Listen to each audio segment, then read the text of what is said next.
fun. They've met 6 times in the last decade, 6 games that have given us 28 goals to enjoy. Goals from Messi and Mbappe, Neymar, Suarez, Rafinha, Dembele. You are nobody until you've scored in this one.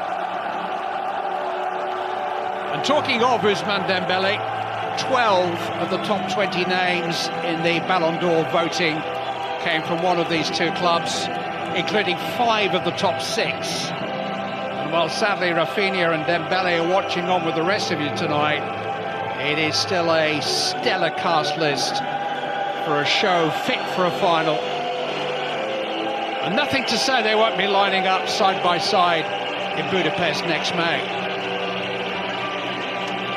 It would be fitting if we were in the new Camp Nou tonight, but the rebuild of Barcelona's spiritual home is still to get the safety sign-off. Maybe Barca will be back where they belong in time for their next Champions League home game in 3 weeks' time. But tonight's match is here, just across the city, in the Olympic Stadium, where Carl Lewis wrote his legend in 1992, sitting on Montjuic, the hill that overlooks the harbour. And what's been a lovely day in Barcelona. Temperatures up into the low 70s. Only one team has beaten Barcelona in a Champions League game in this stadium, and that team was Paris Saint-Germain.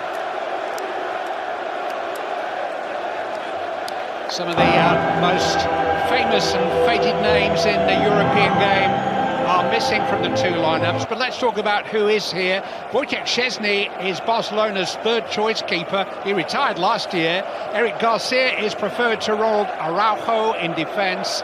The other big decision for Hansi Flick was at the other end of the field, where Lamine Yamal is fit to start and where Ferran Torres is preferred to Robert Lewandowski.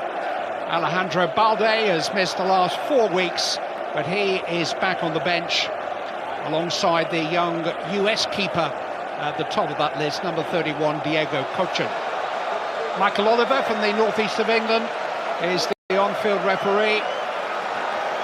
And just for the record, the absentee list tonight: Juan Garcia, Rafinha, Gavi and Fermin Lopez of Barca, Marquinhos, Kvaratskhelia, Dembele and Doué of PSG. The frantic football calendar continues to take its toll on some of the very best, the whole of the PSG front 3. Nevertheless, only 2 changes to the Paris team that thrashed Atalanta on opening night.